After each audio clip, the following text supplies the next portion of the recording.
বাংলার প্রাচীন জনপদ কোনটি? পুন্ড্র। পুন্ড্র বাংলার সর্বপ্রাচীন জনপদ, যার অবস্থান ছিল বর্তমান বগুড়া, দিনাজপুর ও রাজশাহী জেলায়। পুন্ড্র জনপদের রাজধানী ছিল পুন্ড্রনগর।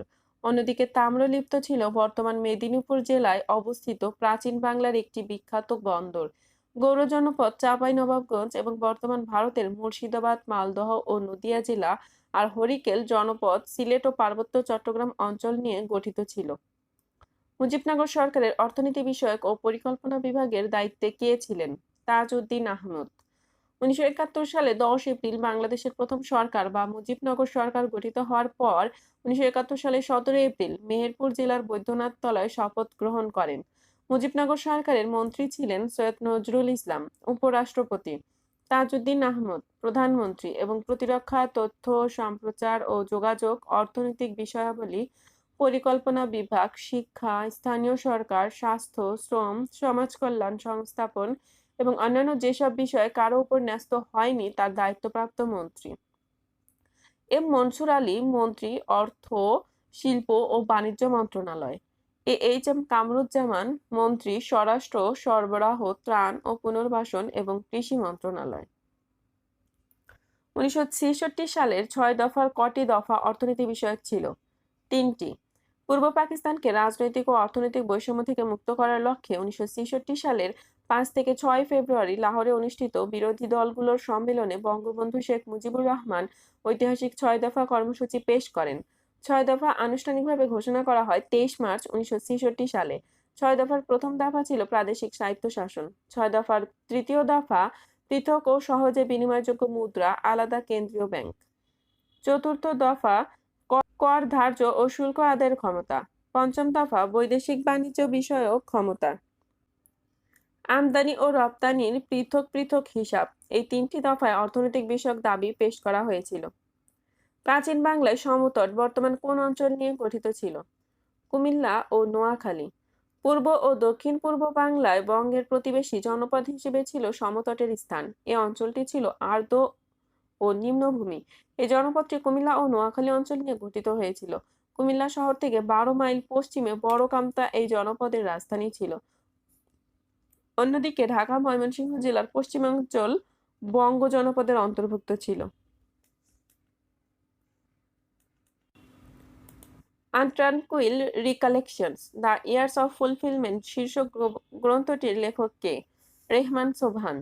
ঢাকা বিশ্ববিদ্যালয় অর্থনীতি বিভাগের সাবেক প্রফেসর, প্রথম পরিকল্পনা কমিশনের সদস্য, বর্তমান সেন্টার ফর পলিসি ডায়ালগের চেয়ারম্যান রেহমান সোবহানের আত্মজীবনীমূলক গ্রন্থ untranquil recollections, the years of fulfilment. Bangla অনুবাদ উতল রোমন্থন, পূর্ণতার সেই বছরগুলো। গ্রন্থটি বাংলায় অনুবাদ করেন অমিতাভ সেনগুপ্ত। এই গ্রন্থে উঠে এসেছে পূর্ব পাকিস্তান থেকে স্বাধীন গণতান্ত্রিক রাষ্ট্র বাংলাদেশ হয়ে ওঠার ঐতিহাসিক ঘটনা প্রবাহের আলোকচিত্র।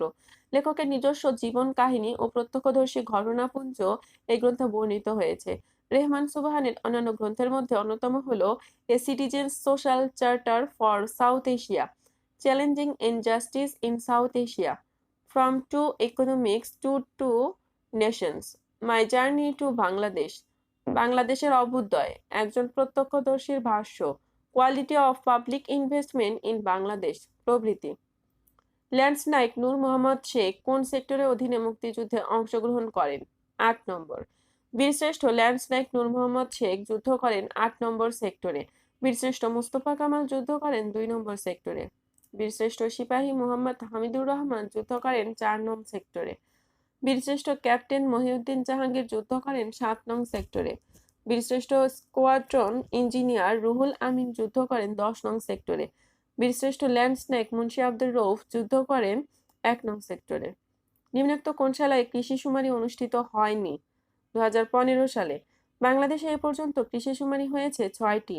প্রথমটি 1960 সালে, দ্বিতীয়টি 1977 সালে, তৃতীয়টি 1983-84 সালে, চতুর্থটি 1996-97 সালে, পঞ্চমটি 11 থেকে 25 মে 2008 সালে এবং সর্বশেষ ষষ্ঠ কৃষি শুমারি অনুষ্ঠিত হয় 2019 সালে 9 থেকে 20 জুন।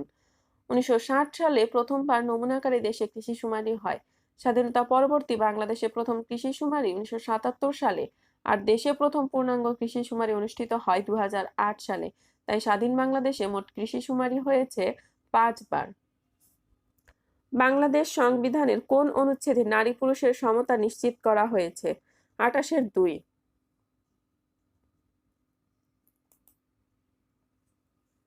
গণপ্রজাতন্ত্রী বাংলাদেশের সংবিধানের 3য় ভাগে মৌলিক অধিকার অংশে 28 নং অনুচ্ছেদের 2 দফায় বলা হয়েছে, রাষ্ট্র ও গণজীবনের সর্বস্তরে নারী পুরুষের সমান অধিকার লাভ করবেন, অর্থাৎ নারী পুরুষের সমতা নিশ্চিত করা হয়েছে। অপরদিকে অনুচ্ছেদ 29-এর 2 দফায় বলা হয়েছে, শুধু ধর্ম, গোষ্ঠী, বর্ণ, নারী পুরুষ ভেদ বা জন্মস্থানের কারণে কোনো নাগরিক রাষ্ট্রের কর্মে নিয়োগ বা পদলাভের ক্ষেত্রে অযোগ্য বলে বিবেচিত হবে না, বা এসব ক্ষেত্রে তার প্রতি কোনো বৈষম্য প্রদর্শন করা যাবে না। আর 39 নং অনুচ্ছেদে চিন্তা ও বিবেকের স্বাধীনতা ও বাক স্বাধীনতার নিশ্চয়তা বিধান করা হয়েছে। নির্বাণ ধারণাটির কোন ধর্ম বিশ্বাসের সাথে সংশ্লিষ্ট? বৌদ্ধ ধর্ম। নির্বাণ শব্দের অর্থ তৃষ্ণার ক্ষয় বা বন্ধন থেকে মুক্তি। বৌদ্ধ ধর্ম মতে তৃষ্ণা বা বাসনার কারণে মানুষ এক জন্ম থেকে আরেক জন্মে বারবার ঘুরতে থাকে, একে বলে ভবচক্র।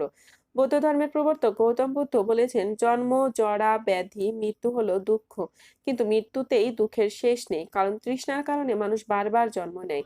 এই তৃষ্ণা থেকে মুক্তি পেতে হলে লোভ, লালসা, তৃষ্ণার বিনাশ করতে হবে। জন্ম ও মৃত্যুর এই পূর্ণ নিরোধই হলো নির্বাণ। এজন্য বৌদ্ধ ধর্মে নির্বাণকে পরম সুখ বলা হয়। তাই বৌদ্ধ ধর্মের প্রধান লক্ষ্য নির্বাণ লাভ, স্বর্গ লাভ নয়। প্রতিনিধিত্বমূলক গণতান্ত্রিক শাসন ব্যবস্থায় বিকল্প সরকার বলতে কি বোঝায়? বিরোধী দল। প্রতিনিধিত্বমূলক গণতন্ত্রের অপর নাম দলীয় সরকার।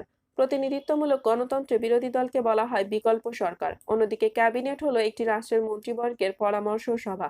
সরকারের উপর চাপ সৃষ্টিকারী গোষ্ঠী নামে পরিচিত সুশীল সমাজ। সরকার প্রণীত নীতি ও আইনসমূহের জনকল্যাণার্থে বাস্তবায়ন এবং প্রয়োগের সম্মিলিত প্রচেষ্টা হলো লোক প্রশাসন, আর এই কাজটি করে থাকে লোক প্রশাসন বিভাগ। ঢাকা সিটি কর্পোরেশনের প্রথম নির্বাচিত মেয়র কে ছিলেন? মোহাম্মদ হানিফ। 1864 সালে 1 আগস্ট ঢাকা পৌরসভা মিউনিসিপ্যালিটি প্রতিষ্ঠিত হয়। ঢাকা পৌরসভার প্রথম চেয়ারম্যান নিযুক্ত হন তখনকার ঢাকা জেলা ম্যাজিস্ট্রেট স্কিনার। 1884 সালে পর্যন্ত জেলা ম্যাজিস্ট্রেট পদাধিকার বলে এই পদে নিয়োগ পেতেন। 1983 সালের 30 সেপ্টেম্বরে ঢাকা পৌরসভা ঢাকা পৌর কর্পোরেশন পরিণত হয়। ঢাকা পৌর কর্পোরেশনের প্রথম মেয়র নিযুক্ত হন ব্যারিস্টার আবুল হাসনাত। তিনি 3 ডিসেম্বর 1990 থেকে 12 ডিসেম্বর 1990 পর্যন্ত এই পদে ছিলেন। এরপর 1990 সালের ডিসেম্বর মাসে ঢাকা পৌর কর্পোরেশন ঢাকা সিটি কর্পোরেশনে রূপান্তর করা হয়। 1991 সালে ঢাকা সিটি কর্পোরেশনের মেয়র হিসেবে নিযুক্ত হন মির্জা আব্বাস। 1993 সালের ডিসেম্বর মাস পর্যন্ত তিনি এই দায়িত্ব পালন করেন। 1994 সালে প্রথম প্রত্যক্ষ ভোটে ঢাকা সিটি কর্পোরেশনের নির্বাচন অনুষ্ঠিত হয়। এই নির্বাচনে বিএনপি প্রার্থী মির্জা আব্বাসের সঙ্গে প্রতিদ্বন্দ্বিতা করেন আওয়ামী লীগ প্রার্থী মোহাম্মদ হানিফ। নির্বাচনে মোহাম্মদ হানিফ জয়লাভ করে ঢাকা সিটি কর্পোরেশনের প্রথম নির্বাচিত মেয়র নিযুক্ত হন। বাংলাদেশে কোন সালে বয়স্ক ভাতা চালু হয়? 1998 সালে। বাংলাদেশের বয়োজ্যেষ্ঠ, দুস্থ ও উপার্জনে অক্ষম জনগোষ্ঠীর সামাজিক নিরাপত্তা বিধানে পরিবার ও সমাজে মর্যাদা বৃদ্ধির লক্ষ্যে 1997 থেকে 98 অর্থবছরে বয়স্ক ভাতা কর্মসূচি প্রবর্তন করা হয়। এর কার্যক্রম শুরু হয় এপ্রিল 1998 সাল থেকে। একনেক এর প্রধান কে? প্রধানমন্ত্রী। একনেক executive committee of the national economic council একনেক 1982 সালে গঠিত হয়।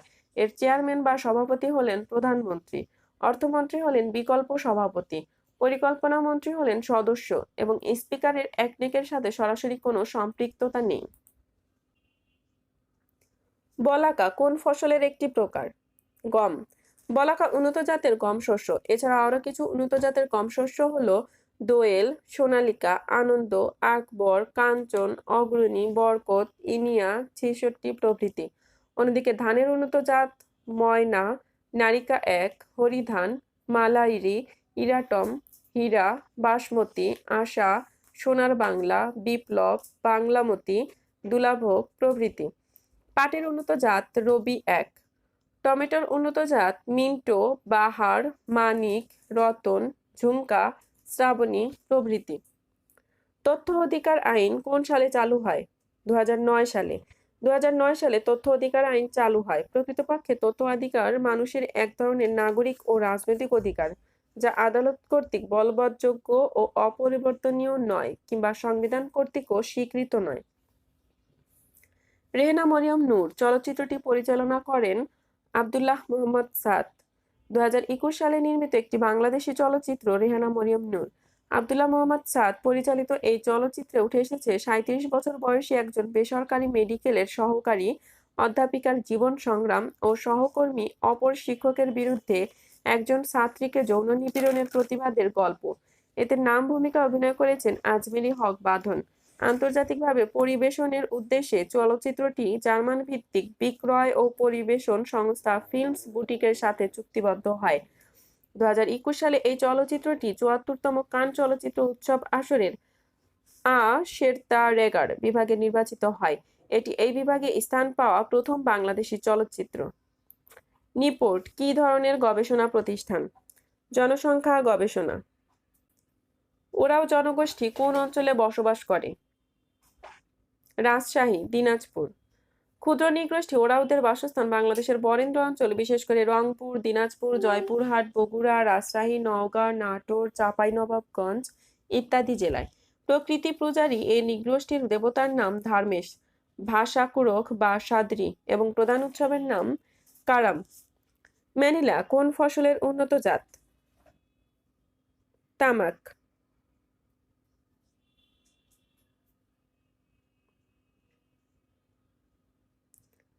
বাংলাদেশে সবচেয়ে বেশি তামাক উৎপাদন হয় বৃহত্তর কুষ্টিয়া জেলায়। তামাকের দুটো উন্নত জাত হলো সুমাত্রা ও ম্যানিলা। নিম্নোক্ত অপশনগুলোর মধ্যে তুলার দুটো উন্নত জাত হলো রূপালী ও ডেলফোজ।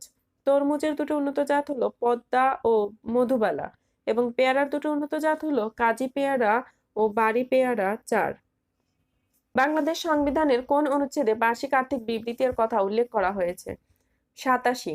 বাংলাদেশের সংবিধানের 87 নং অনুচ্ছেদে বলা আছে, প্রতি বছর সেই অর্থ বছরের অনুমিত আয় ব্যয় সংবলিত একটি বিবৃতি সংসদে উত্থাপিত হবে, যার নাম হবে বার্ষিক আর্থিক বিবৃতি।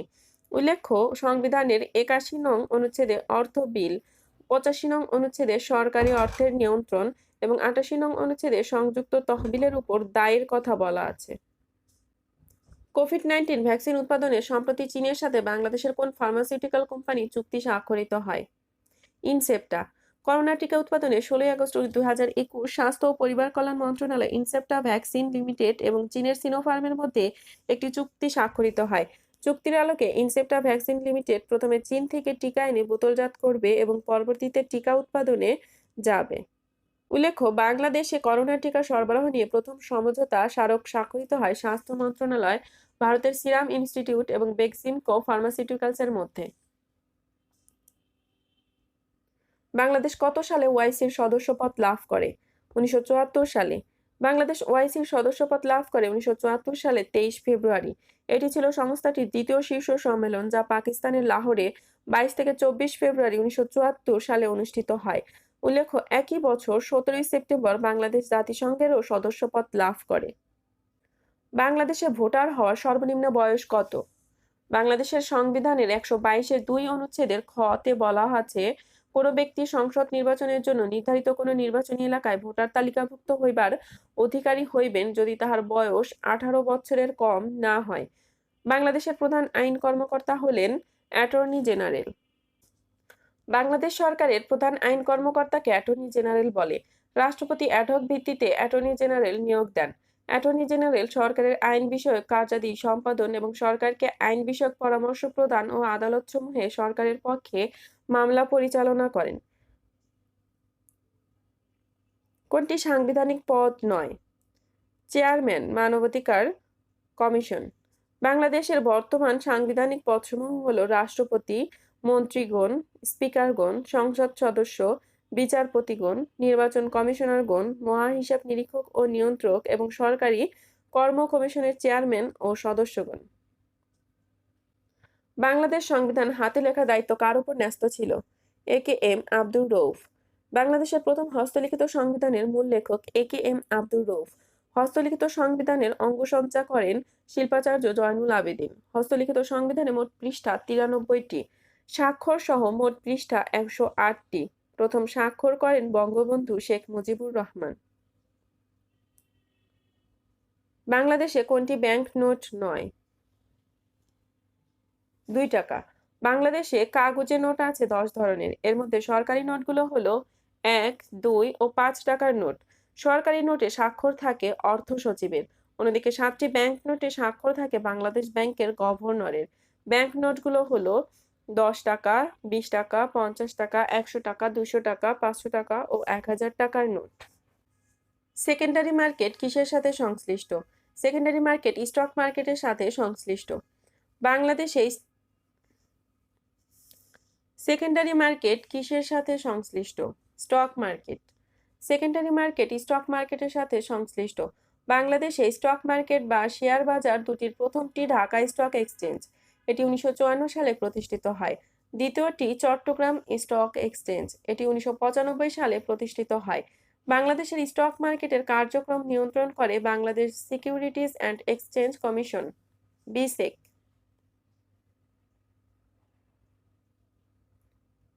বাংলাদেশ সরকার কোন খাত থেকে সর্বোচ্চ রাজস্ব আয় করে? মূল্য সংযোজন কর। বাংলাদেশে মূল্য সংযোজন কর বা ভ্যাট চালু হয় 1 জুলাই 1991 সালে। বাংলাদেশ সরকারের সর্বোচ্চ রাজস্ব আয় আসে মূল্য সংযোজন কর থেকে। বাংলাদেশ অর্থনৈতিক সমীক্ষা 2021 অনুযায়ী 2019-20 অর্থবছরে মূল্য সংযোজন কর থেকে প্রাপ্ত আয়ের পরিমাণ এনবিআর আদায়কৃত মোট রাজস্বের 39.55%। মিয়ানমারের নির্বাচিত সরকারের নাম ন্যাশনাল ইউনিটি সরকার। 2020 সালের নভেম্বরের 8 তারিখে অনুষ্ঠিত জাতীয় নির্বাচনে অং সান সুচির নেতৃত্বাধীন রাজনৈতিক দল ন্যাশনাল লীগ ফর ডেমোক্রেসি প্রায় 83% ভোটে নির্বাচিত হয়ে 2021 সালের 1 ফেব্রুয়ারি পার্লামেন্টে নতুন সরকার গঠনের কয়েক ঘন্টা আগে সূচি এবং মিয়ানমারের প্রেসিডেন্টকে গ্রেফতার করে সেনাবাহিনী ক্ষমতা দখল করে নেয়। জেনারেল মিন অং লাইয়ের নেতৃত্বে সেনাবাহিনী ক্ষমতা দখল করলে 2020 সালের নভেম্বরে নির্বাচিত এবং 2021 সালের ফেব্রুয়ারিতে ক্ষমতাচ্যুত এমপিরা মিলে একটি ছায়া সরকার গঠন করে, যারা মিয়ানমারের জনগণের সরাসরি ভোটে নির্বাচিত বৈধ সরকার হিসেবে আন্তর্জাতিক স্বীকৃতি আদায়ের চেষ্টা চালিয়ে যাচ্ছে। National unity government of Myanmar নাম দিয়ে 2021 সালের এপ্রিলের 16 তারিখ এই ন্যাশনাল ইউনিটি সরকার গঠিত হয়, যেখানে উইন মিন্টকে প্রেসিডেন্ট, সূচিকে state counsellor, head of the government এবং মান উইন খাইন থানকে প্রধানমন্ত্রী হিসেবে ঘোষণা দেওয়া হয়। কোন রাষ্ট্রটি বিরোধপূর্ণ দক্ষিণ চীন সাগরের জলসীমার দাবিদার নয়? কম্বোডিয়া। প্রশান্ত মহাসাগরে অবস্থিত এশিয়া তথা পৃথিবীর আয়তনে বৃহত্তম সাগর দক্ষিণ চীন সাগর। এই সাগরের তীরবর্তী দেশসমূহ হচ্ছে চীন, ব্রুনাই, ভিয়েতনাম, ফিলিপাইন, মালয়েশিয়া ও তাইওয়ান। দক্ষিণ চীন সাগরে অবস্থিত স্পার্টলি দ্বীপপুঞ্জের মালিকানায় দাবিদার দেশ তিনটি হচ্ছে চীন, তাইওয়ান ও ভিয়েতনাম। তবে দ্বীপটির সম্পূর্ণ এবং সাগরের 80% মালিকানার দাবি করে আসছে চীন। 9 লাইন নামক সীমারেখা দ্বারা চীন তাদের কর্তৃত্ব বজায় রাখার চেষ্টা করছে। অপরদিকে তীরবর্তী দেশসমূহের ভিয়েতনাম, ফিলিপাইন, মালয়েশিয়া পক্ষে স্নায়ু যুদ্ধে চীনের সঙ্গে লিপ্ত আছে যুক্তরাষ্ট্র।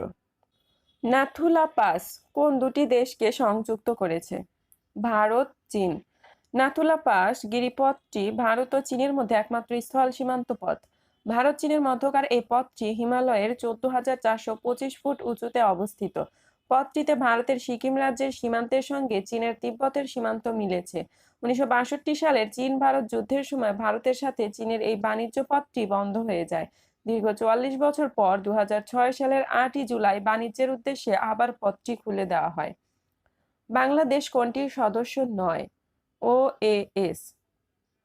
OAS organisation of American states প্রতিষ্ঠিত হয় 1948 সালের 30 এপ্রিল কলম্বিয়ার বোগোটাতে। ওএএস এর সদর দপ্তর অবস্থিত যুক্তরাষ্ট্রের ওয়াশিংটনে। আমেরিকা মহাদেশের মোট 35টি দেশ ওএএস এর সদস্য। অপরদিকে 2013 সালের ডিসেম্বর মাসে বাংলাদেশ, ভারত, চীন ও মিয়ানমার বিসিআইএম এর আওতায় ইকোনমিক করিডর গঠনের উদ্যোগ গ্রহণ করে এবং 2014 সালের ডিসেম্বরে তা চূড়ান্ত রূপ লাভ করে। 1974 সালের ফেব্রুয়ারি মাসে বাংলাদেশ ওআইসি এর সদস্যপদ লাভ করে। বাংলাদেশ 1997 সালে ব্যাংককে প্রতিষ্ঠিত বিমস্টেকের প্রতিষ্ঠাকালীন সদস্য এবং এর সদর দপ্তর বাংলাদেশের ঢাকায় অবস্থিত। চীন থেকে ক্রয়কৃত বাংলাদেশ নৌবাহিনীর ডুবোজাহাজ দুটি নিম্নোক্ত কোন শ্রেণীর? Ming class. 2017 সালের 12 মার্চ বাংলাদেশ নৌবাহিনীতে যুক্ত হয় নবযাত্রা ও জয়যাত্রা নামে দুটি সাবমেরিন ডুবোজাহাজ। 203 মিলিয়ন মার্কিন ডলার ব্যয়ে চীন থেকে ক্রয়কৃত বাংলাদেশ নৌবাহিনীর ডুবোজাহাজ দুটি মিং ক্লাস শ্রেণীর। ডুবোজাহাজ দুটির প্রতিটির ওজন 2110 টন, দৈর্ঘ্য 76 মিটার, প্রস্থ 7.6 মিটার এবং গভীরতা 7.6 মিটার। ডুবোজাহাজ দুটি টাইপ ই-390 জেট সি-1 ডিজেল ইঞ্জিন চালিত এবং গতিবেগ 18 নট, যা 33 কিলোমিটার পার ঘন্টা। অপরদিকে মিং ক্লাসের চেয়ে উন্নত ভার্সন কিলো ক্লাস সাবমেরিন চীন থেকে ক্রয় করেছে মিয়ানমার। জিবুতি দেশটি কোথায় অবস্থিত? এডেন উপসাগরের পাশে। জিবুতি উত্তর পূর্ব আফ্রিকার একটি প্রজাতান্ত্রিক রাষ্ট্র।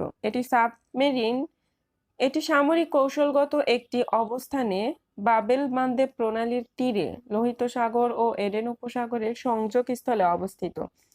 দেশটির উত্তরে ইরিত্রিয়া, পশ্চিম ও দক্ষিণে ইথিওপিয়া এবং দক্ষিণে সোমালিয়া। বাকি সীমান্তগুলো লোহিত সাগর ও এডেন উপসাগর দ্বারা বেষ্টিত। এডেন সাগরের দক্ষিণে অবস্থিত জিবুতিকে সুয়েজ খালের প্রবেশপথ বলা হয়। অপরদিকে দক্ষিণ চীন সাগরের তীরবর্তী দেশসমূহ হচ্ছে চীন, ব্রুনাই, ভিয়েতনাম, ফিলিপাইন, মালয়েশিয়া ও তাইওয়ান। নিম্নের কোনটি জাতিসংঘের সংস্থা নয়? আসিয়ান আঞ্চলিক ফোরাম ARF। জাতিসংঘের বিশেষায়িত সংস্থার মধ্যে ILO ইন্টারন্যাশনাল লেবার অর্গানাইজেশন অর্থাৎ আন্তর্জাতিক শ্রম সংস্থা জাতিসংঘের অন্তর্ভুক্ত হয় 14 ডিসেম্বর 1946 সালে। IFAD international fund for agriculture development অর্থাৎ আন্তর্জাতিক কৃষি উন্নয়ন তহবিল জাতিসংঘের অন্তর্ভুক্ত হয় 1977 সালে। FAO food and agricultural organisation জাতিসংঘের অন্তর্ভুক্ত হয় 1946 সালে। অপরদিকে আসিয়ান আঞ্চলিক ফোরাম গঠিত হয় 1994 সালে। এটি একটি আঞ্চলিক অর্থনৈতিক জোট।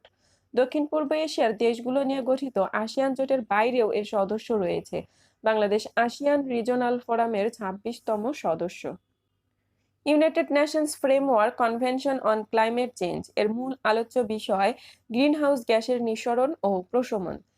UNFCCC United Nations framework convention on climate change বা জাতিসংঘের পরিবেশ রক্ষা সংক্রান্ত জলবায়ু চুক্তি স্বাক্ষরিত হয় 3 থেকে 14 জুন 1992 সালে ব্রাজিলের রিও ডি জেনিরোতে। এটি 21 মার্চ 1994 সালে কার্যকর হয়। UNFCCC এর সদর দপ্তর জার্মানির বন শহরে অবস্থিত।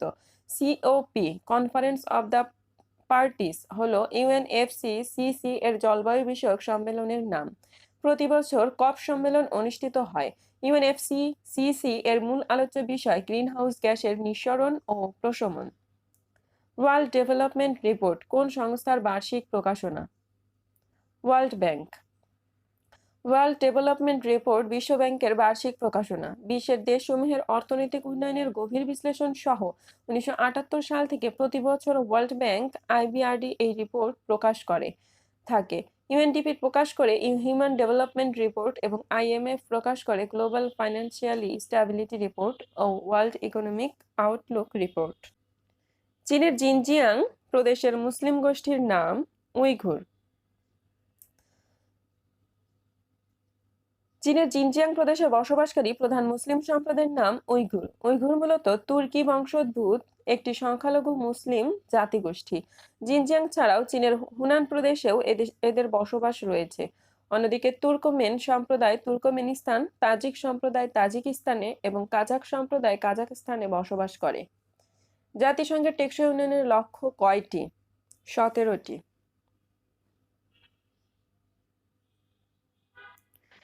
টেকসই উন্নয়নের লক্ষ্যমাত্রা SDG হলো ভবিষ্যৎ আন্তর্জাতিক উন্নয়ন সংক্রান্ত একগুচ্ছ লক্ষ্যমাত্রা, যা 25 সেপ্টেম্বর 2015 সালে জাতিসংঘ কর্তৃক গৃহীত হয়।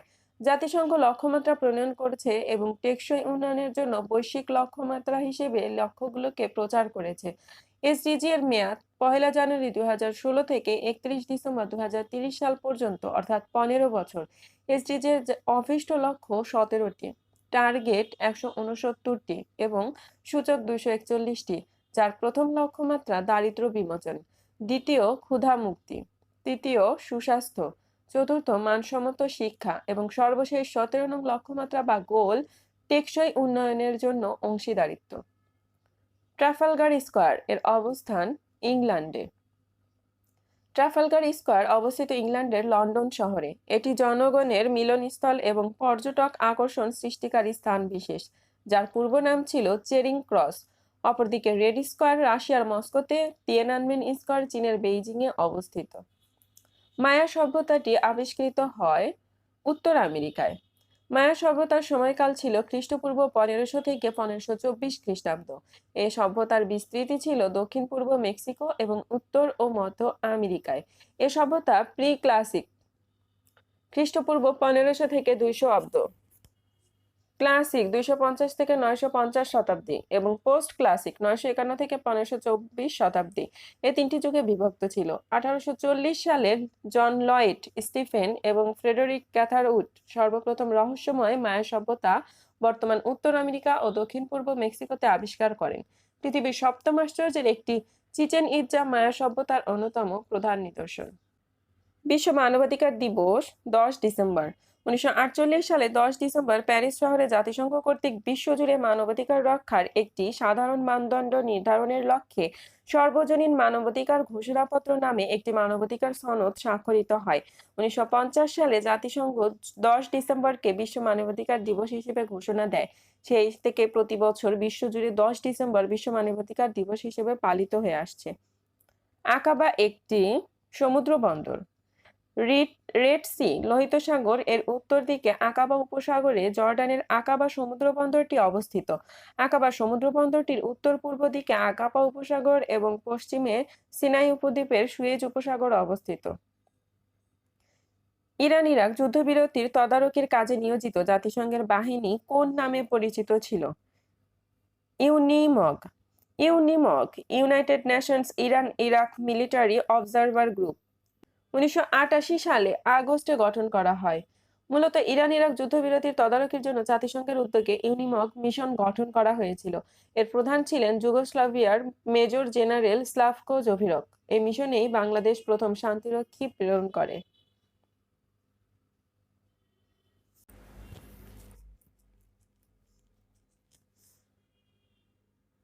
ইরান ইরাক যুদ্ধবিরতির তদারকির কাজে নিয়োজিত জাতিসংঘের বাহিনী কোন নামে পরিচিত ছিল? UNIIMOG. UNIIMOG United Nations Iran Iraq military observer group 1988 সালে আগস্টে গঠন করা হয়। মূলত ইরান ইরাক যুদ্ধবিরতির তদারকির জন্য জাতিসংঘের উদ্যোগে ইউনিমগ মিশন গঠন করা হয়েছিল।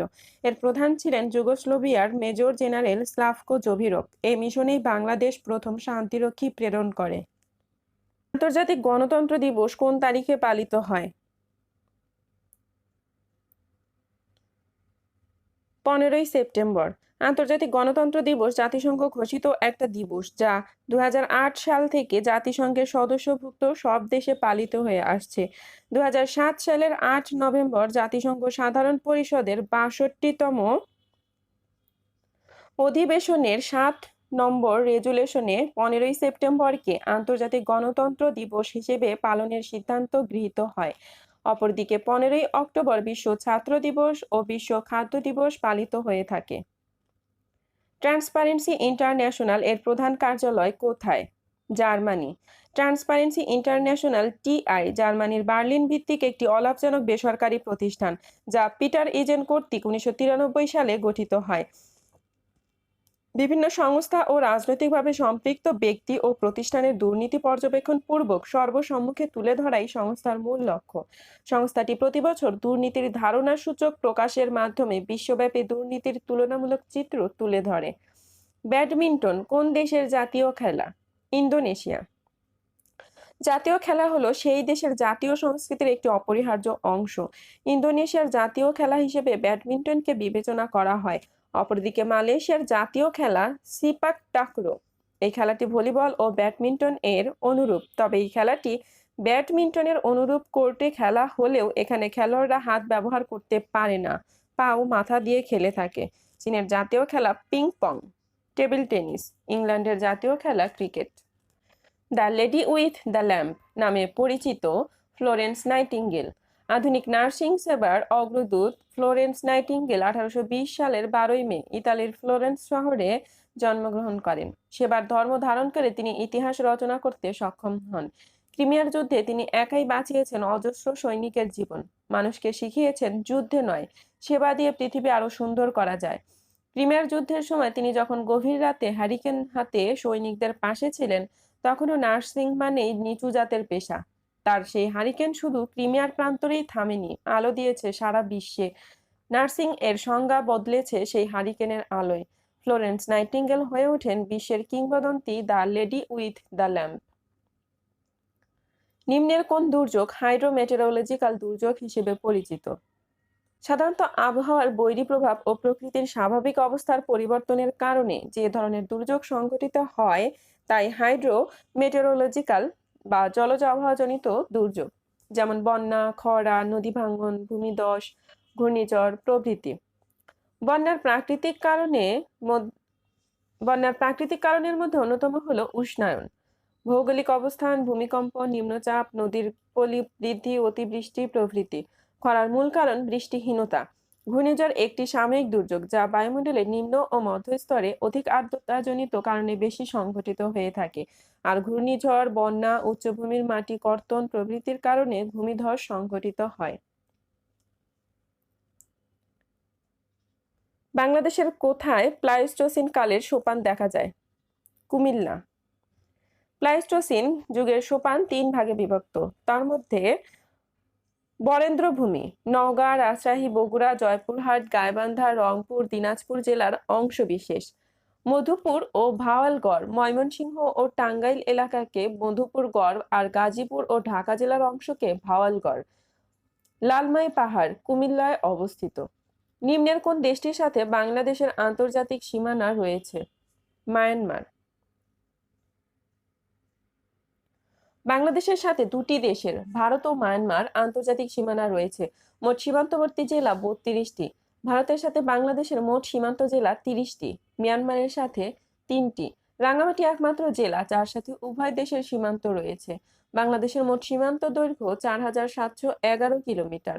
ভারতের সাথে 3715.18 কিলোমিটার, মিয়ানমারের সাথে 280 কিলোমিটার এবং বঙ্গোপসাগরের তটরেখার দৈর্ঘ্য 716 কিলোমিটার। বাংলাদেশের কোন অঞ্চলে আকস্মিক বন্যা হয়? উত্তর পশ্চিমাঞ্চল। বাংলাদেশের পূর্ব ও উত্তর অঞ্চলের পাহাড়ি নদীর পানি উপচে পড়ে আকস্মিক বন্যা দেখা দেয়। এপ্রিল থেকে মে এবং সেপ্টেম্বর থেকে নভেম্বর মাসে এই ধরনের আকস্মিক বন্যা দেখা যায়। বাংলাদেশের আকস্মিক বন্যা প্রবণ এলাকাগুলো পাহাড়ের পাদদেশে অবস্থিত। আকস্মিক বন্যার মূল কারণ হলো মেসোস্কেল কনভেক্টিভ ক্লাস্টারজনিত স্থানীয় পর্যায়ে স্বল্পস্থায়ী ভারী বর্ষণ। এ ধরনের বর্ষণের বৈশিষ্ট্য হলো হঠাৎ বেড়ে যাওয়া আবার পরপরই দ্রুত বন্ধ হয়ে যাওয়া। এর ফলে অনেক সময় বিপুল বেগে ধেয়ে আসা বন্যায় ফসল, সম্পদ ও জলমহলের মাছের ক্ষতি হয়। এপ্রিল ও মে মাসের আকস্মিক বন্যা সাধারণত বাংলাদেশের উত্তর-পূর্ব ও দক্ষিণ-পূর্ব অঞ্চলের জেলাগুলোতে শীতকালীন ধান কাটার মৌসুমে ফসলের প্রচুর ক্ষতি সাধন করে।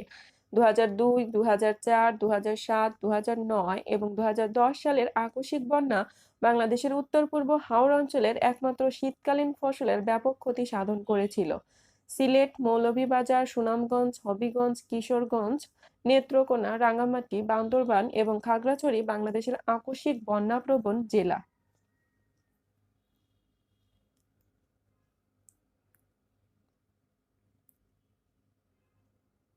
সোয়াচ অফ নো গ্রাউন্ড কি? Submarine canyon.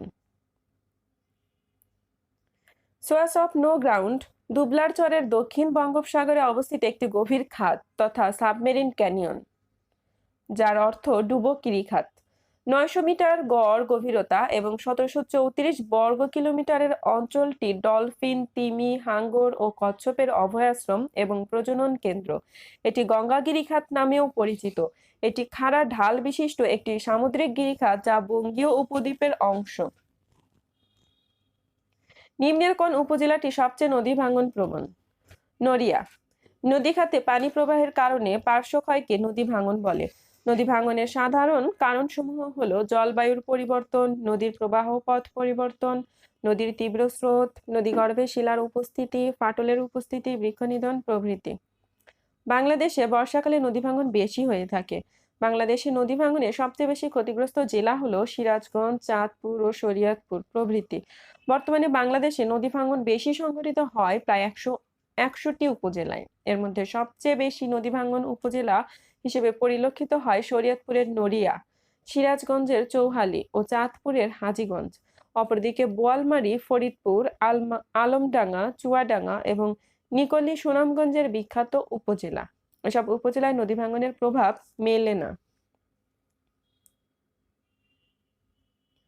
কোন বনাঞ্চল প্রতিনিয়ত লবণাক্ত পানি দ্বারা প্লাবিত হয়?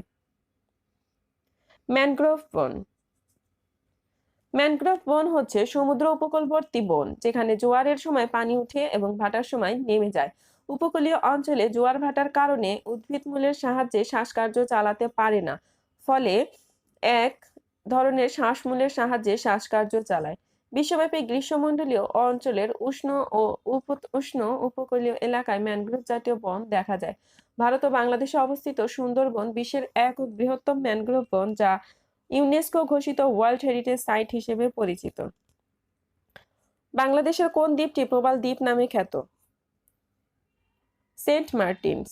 বাংলাদেশের একমাত্র প্রবাল দ্বীপ সেন্ট মার্টিন কক্সবাজার জেলার সর্বদক্ষিণের উপজেলা টেকনাফ থেকে 32 কিলোমিটার দূরে বঙ্গোপসাগরের উত্তর পূর্বাংশে অবস্থিত।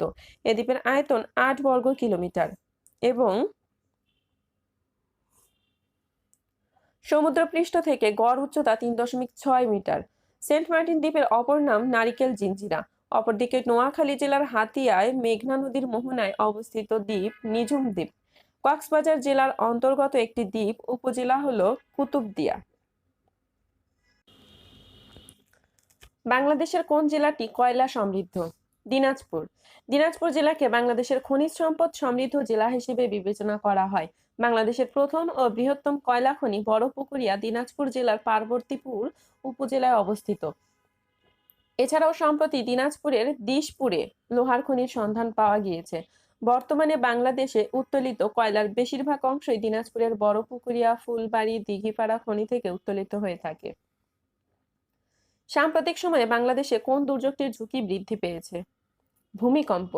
ভূমিকম্প আবহাওয়াজনিত দুর্যোগ নয়, এটি এমন এক প্রকার প্রাকৃতিক দুর্যোগ যা কোনো প্রকার পূর্বাভাস ছাড়াই হঠাৎ করেই আঘাত হানে এবং সংঘটিত হয় প্রাকৃতিক নিয়মে।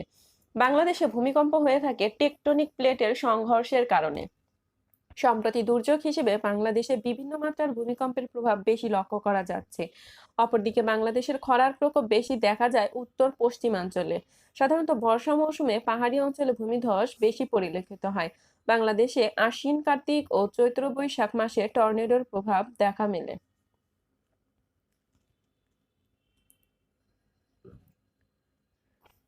প্রাকৃতিক গ্যাসের প্রধান উপাদান হলো মিথেন। ভূপৃষ্ঠ হতে বিভিন্ন গভীরতায় শিলাস্তরের সঞ্চিত পেট্রোলিয়াম খনিজ তেলের উপরে উচ্চ তাপে বিভিন্ন গ্যাসীয় হাইড্রোকার্বনের যে মিশ্রণ পাওয়া যায় তাকে প্রাকৃতিক গ্যাস বলে। প্রাকৃতিক গ্যাসের প্রধান উপাদান হলো মিথেন 80%, এছাড়া প্রাকৃতিক গ্যাসে ইথেন 7%, প্রোপেন 6%, বিউটেন ও আইসোবিউটেন 4% এবং পেন্টেন 3% থাকে। কিন্তু বাংলাদেশে এ পর্যন্ত যে প্রাকৃতিক গ্যাস পাওয়া গেছে তাতে 99.99% মিথেন থাকে। অক্সিজেন 8, 17 আইসোটোপের নিউট্রন সংখ্যা কত? 9। নিউট্রন হলো পরমাণুর একটি মূল কণিকা যার কোনো আধান বা চার্জ নেই। একে এন প্রতীক দ্বারা প্রকাশ করা হয়। ভর সংখ্যা এ হলো প্রোটন সংখ্যা জেড ও নিউট্রন সংখ্যার যোগফল। কাজেই ভর সংখ্যা থেকে প্রোটন সংখ্যা বিয়োগ করলে নিউট্রন সংখ্যা পাওয়া যায়। এখানে ভর সংখ্যা এ সমান 17, প্রোটন और পারমাণবিক সংখ্যা জেড সমান 8। সুতরাং নিউট্রন সংখ্যা এন হবে ভর সংখ্যা এ মাইনাস প্রোটন সংখ্যা জেড ইকুয়াল 17 মাইনাস 8 সমান 9।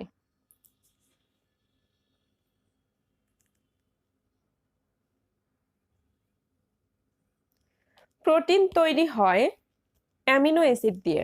প্রোটিন মূলত অ্যামিনো অ্যাসিড দিয়ে তৈরি যা কোষের বিল্ডিং ব্লকস হিসেবে কাজ করে।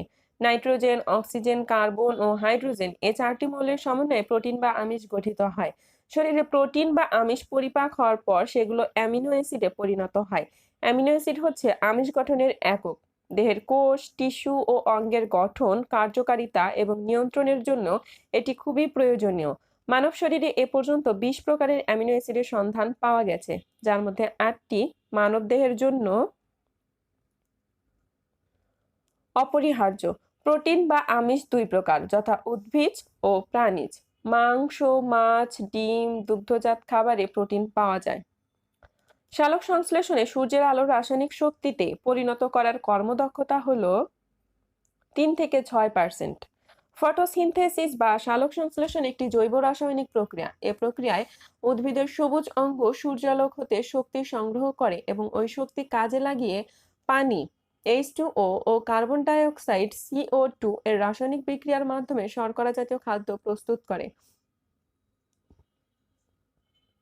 এ প্রক্রিয়ায় আলোক শক্তি রাসায়নিক শক্তিতে পরিণত হয়। সালোক সংশ্লেষণে সূর্যের আলো রাসায়নিক শক্তিতে পরিণত করার কর্মদক্ষতা 3 থেকে 6%। সূর্যালোকের শক্তি ব্যবহার করে উচ্চ শক্তি সম্পন্ন এটিপি, অ্যাডিনোসিন ট্রাইফসফেট ও NADPH2, nicotinamide adenine dinucleotide hydrogen phosphate তৈরি হয়। উল্লেখ্য, অতি তীব্র আলো সালোক সংশ্লেষণের হার কমিয়ে দেয়। জারণ প্রক্রিয়া সম্পন্ন হয় অ্যানোডে। যে বিক্রিয়ায় কোনো মৌলের সক্রিয় যোজনী হ্রাস বৃদ্ধি ঘটে তাকে জারণ বিজারণ বিক্রিয়া বলে। জারণ বিক্রিয়ায় ইলেকট্রন বর্জন হয় আর বিজারণ বিক্রিয়ায় ইলেকট্রন গৃহীত হয়। তড়িৎ বিশ্লেষণে অ্যানোডে জারণ বিক্রিয়া এবং ক্যাথোডে বিজারণ বিক্রিয়া সম্পন্ন হয়।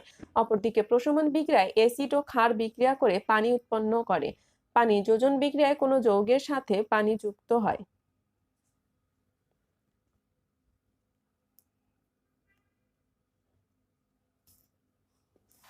পানির অণু একটি ডায়াচুম্বক। যে সকল পদার্থকে চুম্বক ক্ষেত্রে স্থাপন করলে চুম্বক ক্ষেত্রের বিপরীত দিকে সামান্য চুম্বকত্ব লাভ করে তাদেরকে ডায়াচুম্বক পদার্থ বলে। যেমন পানির অণু তামা, বিসমাথ, অ্যান্টিমনি, সোনা, রূপা, দস্তা, সীসা, কাঁচ প্রভৃতি।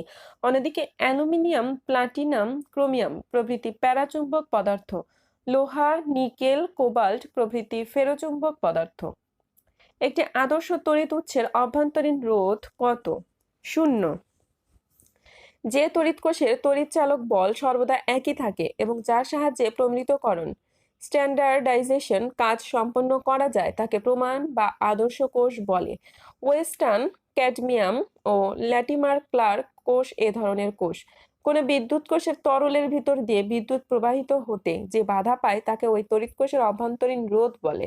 অভ্যন্তরীণ রোধ সাধারণত খুব স্বল্প মানের হয় আর এ ধরনের একটি আদর্শ তড়িৎ উৎসের রোধ 0, কারণ আদর্শ তড়িৎ উৎসের প্রান্তদ্বয়ের বিভব পার্থক্য 0। একটানা তড়িৎ প্রবাহ সরবরাহের কাজে কখনো প্রমাণ কোষ বা আদর্শ তড়িৎ কোষ ব্যবহার করা হয় না। যে অল্প সময় এটা ব্যবহার করা হয় ওই সময় তড়িৎচালক বলে অপরিবর্তিত থাকে। কোভিড-19 যে ধরনের ভাইরাস? RNA। প্রোটিন আবৃত নিউক্লিক অ্যাসিড। DNA অথবা RNA হলো ভাইরাস। আকৃতি অনুসারে ভাইরাস 5 প্রকার হলেও নিউক্লিক অ্যাসিডের ধরন অনুযায়ী ভাইরাস দুভাগে ভাগ করা হয়, যথা DNA এবং RNA। সাধারণত প্রাণীদেহে আক্রমণকারী ভাইরাসগুলোর নিউক্লিক অ্যাসিড হলো DNA, কিন্তু করোনা বা কোভিড-19 একটি RNA ভাইরাস। সার্স ও মার্স পরিবারের সদস্য 7ম প্রজাতি বলে কোভিড-19কে চিহ্নিত করা হয়েছে। অন্যদিকে যেসব RNA জিনের সংকেত অনুযায়ী প্রোটিন সংশ্লেষের সার্চ হিসেবে কার্যকর হয়ে নির্দিষ্ট অ্যামিনো অ্যাসিড অনুক্রম বাছাই করে সেগুলোকে mRNA বা মেসেঞ্জার RNA বলে। এটি নির্দিষ্ট প্রোটিন সংশ্লেষণের বার্তা নিউক্লিয়াস থেকে সাইটোপ্লাজম বহন করে। উল্লেখ্য, সম্প্রতি mRNA ভাইরাস দ্বারা করোনার ভ্যাকসিন তৈরি করা হয়েছে। হৃদযন্ত্রের সংকোচন হওয়াকে বলা হয় সিস্টোল। হৃৎপিণ্ডের প্রকোষ্ঠ এর সংকোচনকে সিস্টোল বলা হয়। এই সংকোচনজনিত চাপকে সিস্টোলিক চাপ বলে। অপরদিকে হৃৎপিণ্ডের প্রকোষ্ঠ এর প্রসারণকে ডায়াস্টোল বলা হয়। হৃৎপিণ্ডের এ প্রসারণজনিত চাপকে ডায়াস্টোলিক চাপ বলে। মানুষের হৃৎপিণ্ডে 4টি প্রকোষ্ঠ থাকে, যার মধ্যে 2টি অলিন্দ ও 2টি নিলয়। নিম্নের কোন রোগটি DNA ভাইরাস ঘটিত? Small pox. যে ভাইরাসে নিউক্লিক অ্যাসিড হিসেবে DNA থাকে তাদেরকে DNA ভাইরাস বলা হয়, যেমন variola. Smallpox variola virus জনিত রোগ। T2 virus, vaccinia, TIV, adenoherpes, simplex ইত্যাদি ভাইরাস। অন্যদিকে ডেঙ্গু জ্বর, কোভিড-19, পোলিও, এইডস, মাম্পস, র্যাবিস ইত্যাদি আরএনএ ভাইরাসজনিত রোগ।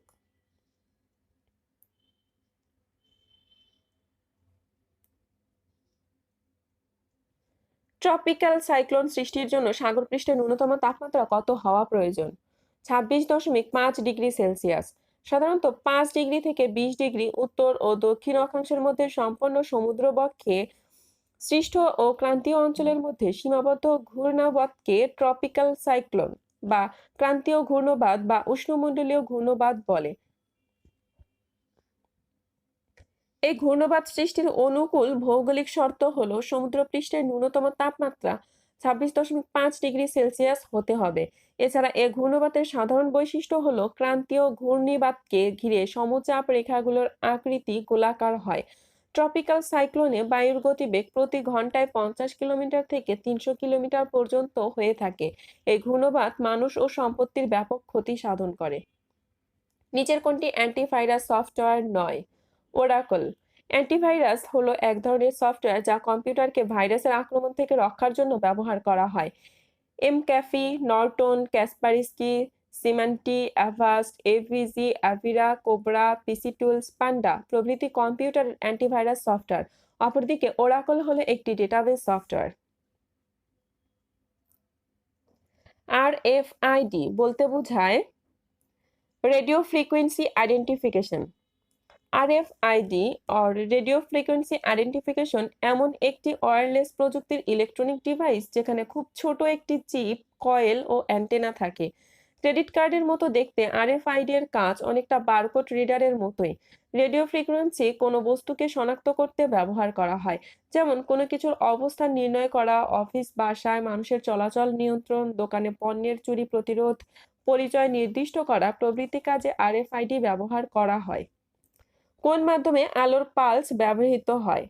Optical fibre. অপটিক্যাল ফাইবার একটি সূক্ষ্ম কাঁচতন্তুর আলোক নল যার মধ্য দিয়ে আলোর গতিতে ডেটা স্থানান্তর করা যায়। অপটিক্যাল ফাইবারে আলোর পালস ব্যবহৃত হয়, অর্থাৎ অপটিক্যাল ফাইবারে আলোর সঞ্চার করানো হয় কিন্তু বিদ্যুতের সঞ্চার করানো হয় না। এজন্য এই তারের মধ্য দিয়ে ডেটাগুলো হাজার হাজার গুণ দ্রুত ট্রান্সফার সম্ভব হয়। কোন চিহ্নটি ইমেইল ঠিকানায় অবশ্যই থাকবে? @। ইলেকট্রনিক মেইল এর সংক্ষিপ্ত রূপ হলো ইমেইল। একটি ইমেইল ঠিকানায় @ চিহ্নটি অবশ্যই থাকবে। একটি ইমেইল ঠিকানা ইউজার নেম, ডোমেইন নেম ও দ্বারা গঠিত হয়। ইমেইল ঠিকানায় প্রথম ব্যবহৃত হয় 1972 সালে। 101110 বাইনারি নাম্বারের সমতুল্য ডেসিমেল নাম্বার কোনটি? 46।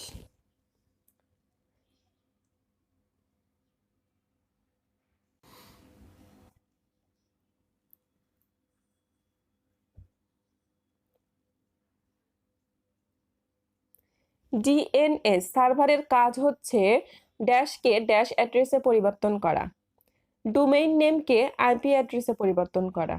ডিএনএস ডোমেইন নেম সিস্টেম হলো এক প্রকার ডেটাবেস যা প্রতিটি আইপি অ্যাড্রেসের একটি আলাদা নিউমেরিক ঠিকানা। এটি প্রতিটি আইপি অ্যাড্রেসের বিপরীত সংরক্ষিত ডোমেইন নেম সমূহের তালিকা সংরক্ষণ করে। এই তালিকা ইন্টারনেটের কোনো একটি সার্ভারে সংরক্ষিত নয়, ধাপে ধাপে পৃথিবী জুড়ে বিস্তৃত। এখন ব্রাউজারের অ্যাড্রেস বারে কোনো ডোমেইন নেম লিখে ইন্টার প্রেস করলে কাছাকাছি থাকা ডিএনএস সার্ভার এই ডোমেইন নেমকে সংশ্লিষ্ট আইপি অ্যাড্রেসে পরিবর্তন করে যোগাযোগের ব্যবস্থা করে। অর্থাৎ ডিএনএস সার্ভারের কাজ হচ্ছে ডোমেইন নেমকে আইপি অ্যাড্রেসে পরিবর্তন করা। নিচের কোনটি open source DBMS? MySQL। Open source database management সিস্টেমের সঞ্চিত তথ্যগুলো নিয়োজিত সংস্থা নিয়ন্ত্রণ করতে পারে। এই ডিবিএমএস বা ডাটাবেস ম্যানেজমেন্ট সিস্টেমে ব্যবহারকারী তার প্রয়োজনীয় ভিত্তিতে নিজের মতো করে সিস্টেমকে তৈরি করতে পারে। এটিতে বিনামূল্যে শেয়ার করা এবং সোর্স কোড পরিবর্তন করা সম্ভব। উদাহরণ MySQL, পোস্টগ্রি এসকিউএল, মারিয়াডিবি, এসকিউলাইট, ইন্টারবেস ইত্যাদি। অন্যদিকে মাইক্রোসফটের একটি database management system Microsoft SQL server. Microsoft access হলো একটি ডেটাবেস প্রোগ্রাম। যুক্তরাষ্ট্রের একটি বহুজাতিক কম্পিউটার প্রযুক্তি প্রতিষ্ঠান হলো ওরাকল কর্পোরেশন। নিচে কোনটি আউটপুট ডিভাইস নয়?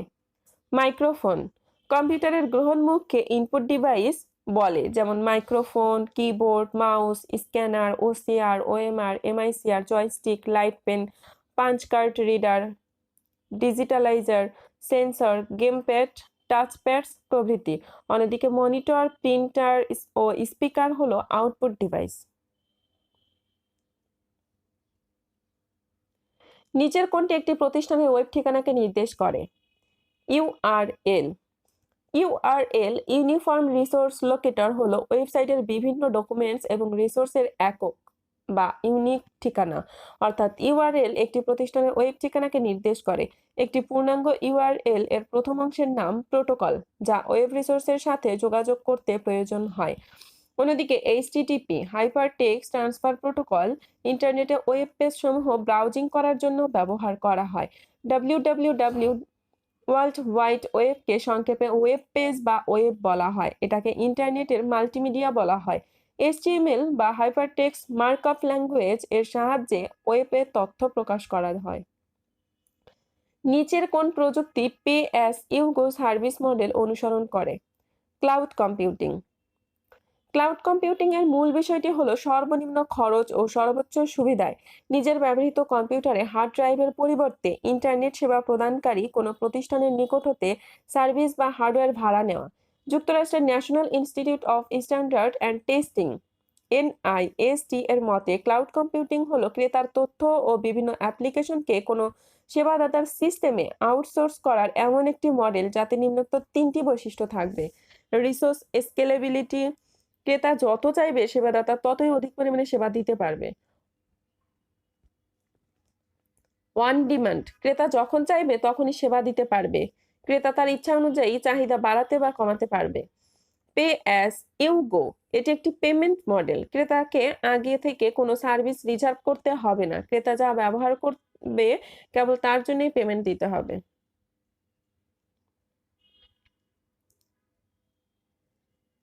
যে সাইবার আক্রমণ সংঘটিত হলে গ্রাহকের বৈধ অনুরোধ সমূহ কোনো একটি ওয়েব সার্ভার সম্পূর্ণ করতে ব্যর্থ হয় সেটি কি নামে পরিচিত? Denial of service. একটি ডিভাইস এবং একটি ইন্টারনেট সংযোগের সাহায্যে নির্দিষ্ট একটা ওয়েবসাইট কিংবা সার্ভারকে সাময়িকভাবে বা অনির্দিষ্টকালের জন্য ইন্টারনেট থেকে বিচ্ছিন্ন করে দিয়ে ওই ওয়েবসাইটকে কিংবা সার্ভারে কাউকে প্রবেশ করতে না দেওয়া হলো denial of service or DoS attack. আর একাধিক ডিভাইস এবং একাধিক ইন্টারনেট থেকে এটি করা হলে তাকে distributed Daniel of service attack বলে। এই সফটওয়্যার কাঙ্ক্ষিত ওয়েবসাইটের লিমিটের উপরে ভার্চুয়াল ভিজিটর পাঠিয়ে ওয়েবসাইটের উপর প্রেসার দিয়ে ডাউন করে ফেলে। ফলে গ্রাহকের বৈধ অনুরোধ সমূহ original visitor or web server সম্পূর্ণ করতে ব্যর্থ হয়। নিচের কোনটি জব শিডিউলিং পলিসি সমূহের মধ্যে কোনটি স্টারভেশন থেকে মুক্ত? Round robin. কম্পিউটার সিপিইউ এর জব শিডিউলিং পলিসিতে স্টারভেশন মানে হলো সিপিইউ এর কাজে সময়ের সঠিক পরিকল্পনায় বাধা সৃষ্টি করা হয়। রাউন্ড রবিনে সিপিইউ এর প্রতিটি কাজের জন্য বা প্রতিটি রাউন্ড রবিন সাইকেলের জন্য সময় নির্দিষ্ট থাকে। তাই round robin job scheduling policy starvation থেকে মুক্ত। নিচের কোনটি নিচের কোন প্রযুক্তি ফেস রিকগনিশন সিস্টেমের সহায়ক ভূমিকা পালন করে? অ্যাপ্লাইড আর্টিফিশিয়াল নিচের কোন প্রযুক্তি ফেস রিকগনিশন সিস্টেমের সহায়ক ভূমিকা পালন করে? Applied artificial intelligence AI।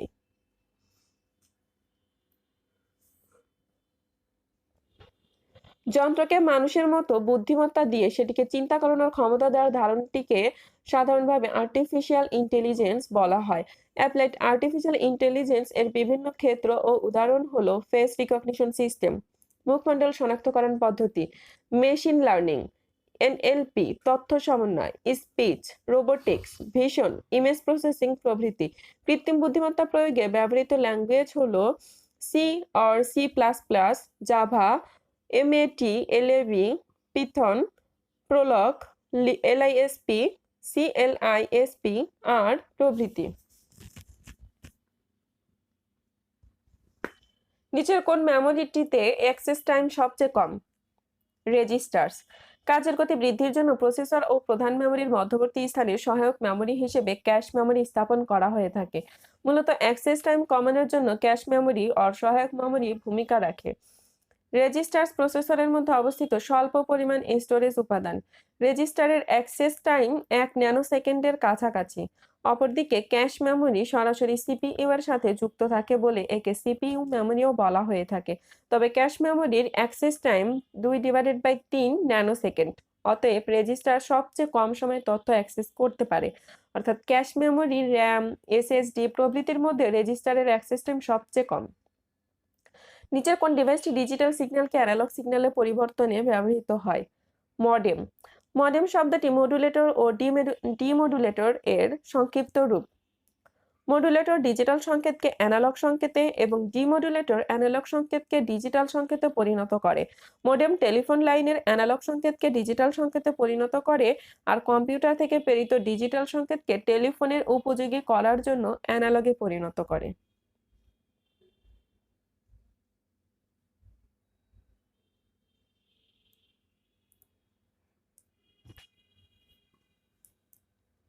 Keyboard এবং সিপিইউর মধ্যে কোন পদ্ধতিতে ডাটা ট্রান্সমিশন হয়? সিমপ্লেক্স। উৎস থেকে গন্তব্যে ডেটা ট্রান্সফারের ক্ষেত্রে ডেটা প্রবাহের দিককে ডেটা ট্রান্সমিশন মোড বলা হয়।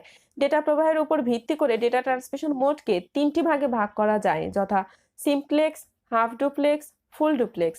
সিমপ্লেক্স মোড কেবলমাত্র একদিকে ডাটা প্রেরণের মোড বা প্রথাকে বলা হয় সিমপ্লেক্স, যেমন কিবোর্ড, মাউস, পেজার, রেডিও, টিভি প্রভৃতি।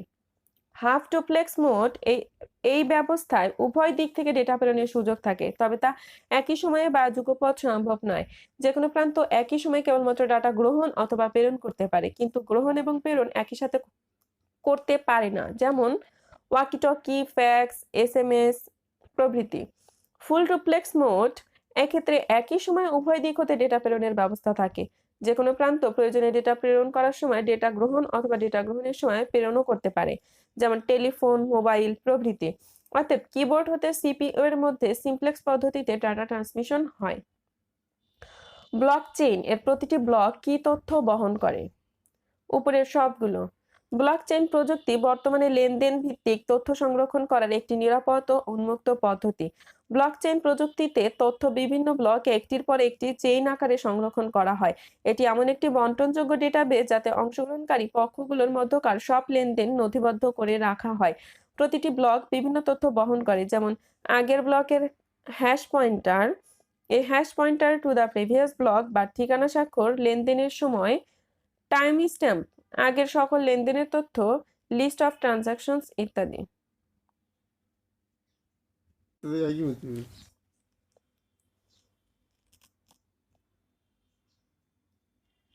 তোর আগে আমি তো উঠছে।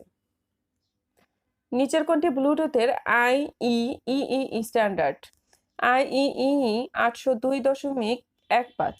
1990 সালে এরিকসন ব্লুটুথ আবিষ্কার করেন। এটি হচ্ছে তারবিহীন পার্সোনাল এরিয়া নেটওয়ার্ক প্রোটোকল, যা রেডিও ওয়েভ ব্যবহার করে স্বল্প দূরত্বে ডেটা আদান প্রদান করে। এর দূরত্ব 1 থেকে 100 মিটারের মধ্যে। বর্তমানে ল্যাপটপ, ট্যাব, পিডিএ, স্মার্টফোন ইত্যাদিতে এটি বিল্ট ইন আকারে থাকে। এটি বর্তমানে বহুল প্রচলিত ও জনপ্রিয় ডেটা কমিউনিকেশন প্রোটোকল। ব্লুটুথ এর স্ট্যান্ডার্ড হলো আইইই 802.15। এর data transfer rate 1 megabit second. এটি রেডিও ওয়েভ 2400 মেগাহার্টজ থেকে 2483.5 মেগাহার্টজ ফ্রিকোয়েন্সি ব্যান্ডে কাজ করে। বর্তমান বাজারে ব্লুটুথ ভার্সন 5.0 বিদ্যমান রয়েছে। উল্লেখ্য, ওয়াইম্যাক্স এর স্ট্যান্ডার্ড হলো IEEE 802.16। ওয়াইফাই এর স্ট্যান্ডার্ড হলো IEEE 802.11 এবং জিগবি এর স্ট্যান্ডার্ড হলো IEEE 802.15.4। নিচে কোনটি মাল্টিটাস্কিং অপারেটিং সিস্টেম নয়? ডস। কম্পিউটারের অভ্যন্তরীণ কাজগুলো পরিচালনা করে অপারেটিং সিস্টেম ওএস, আর যে অপারেটিং সিস্টেমে একসাথে অনেকগুলো কাজ করা সম্ভব তাকে মাল্টিটাস্কিং অপারেটিং সিস্টেম বলে, যেমন Windows, Linux, Windows NT server, Windows 2003 or 2008, Unix প্রভৃতি। অপরদিকে যে অপারেটিং সিস্টেম অনেকগুলো কাজ একসাথে করা সম্ভব নয় তাকে সিঙ্গল টাস্কিং অপারেটিং সিস্টেম বলে, যেমন MS DOS, PC DOS, CP divided by M, Android, Symbian OS, Palm OS, Windows 95 or 98 প্রভৃতি।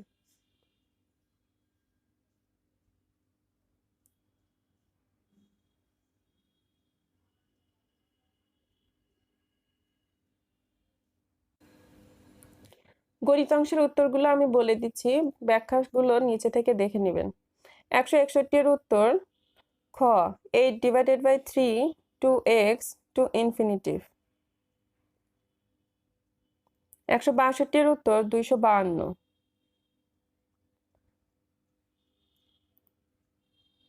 163 এর উত্তর 11^4।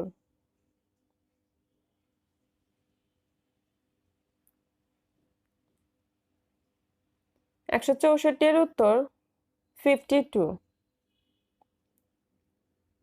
165 এর উত্তর 5 ফুট।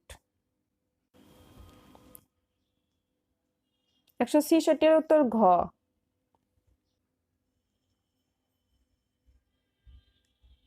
168 এর উত্তর গ 15।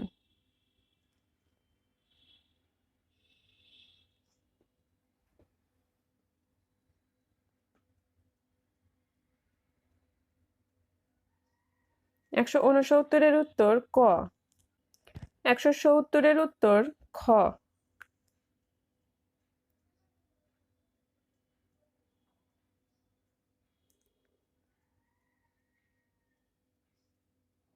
171 এর উত্তর খ 60 ডিগ্রি।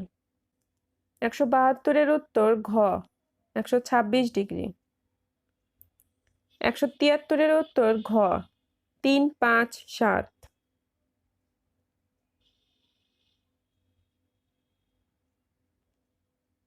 174 এর উত্তর খ 25 জন।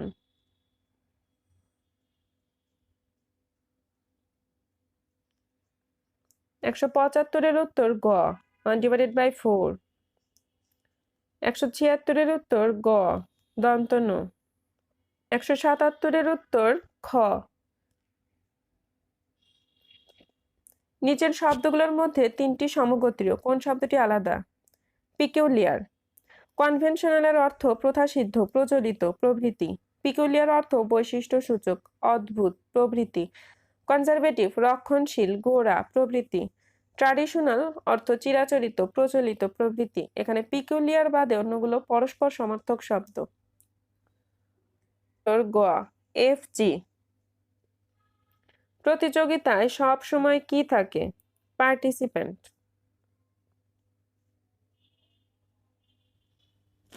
Drive is to license as breath is to oxygen.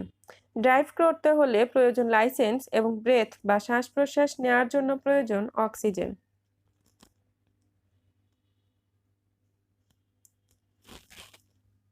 182 এর উত্তর ক 180 জন।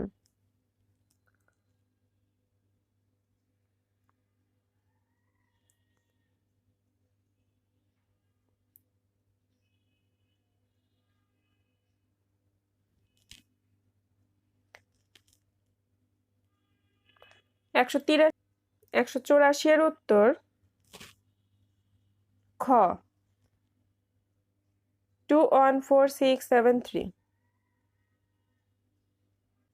185 এর উত্তর খ 26। একটি ছবি দেখে তিন্নি বলল, সে আমার দাদার একমাত্র ছেলের ছেলে। ছবির ছেলেটির সাথে তিন্নির সম্পর্ক কি? ভাই। তিন্নির দাদার একমাত্র ছেলে হলো তিন্নির বাবা, আর তিন্নির বাবার একমাত্র ছেলে হলো তিন্নির ভাই। নিচের কোন শব্দটি ভিন্ন ধরনের? চাঁদ। চাঁদ পৃথিবীর একমাত্র উপগ্রহ, অপরদিকে প্লুটো, মঙ্গল ও পৃথিবী প্রত্যেকেই এক একটি গ্রহ, অতএব ভিন্ন হলো চাঁদ।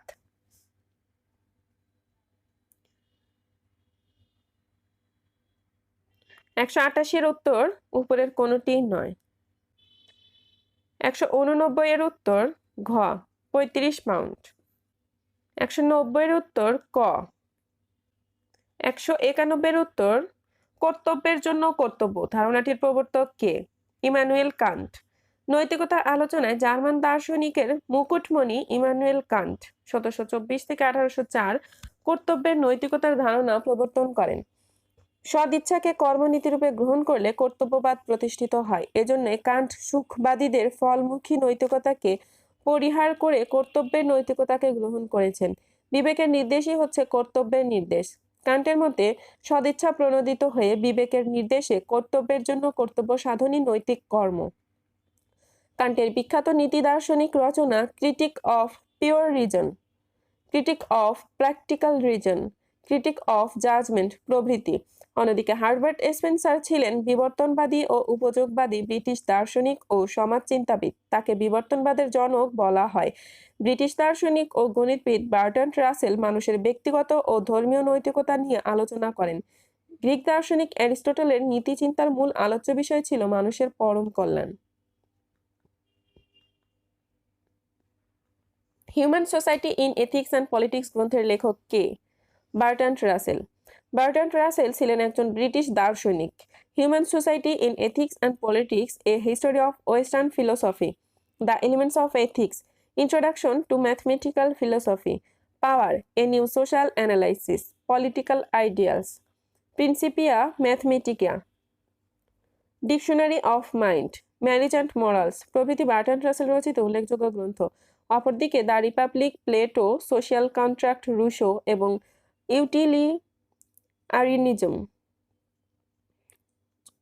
ইউটিলিয়ারিনিজম জন স্টুয়ার্ট মিল রচিত বিখ্যাত গ্রন্থ।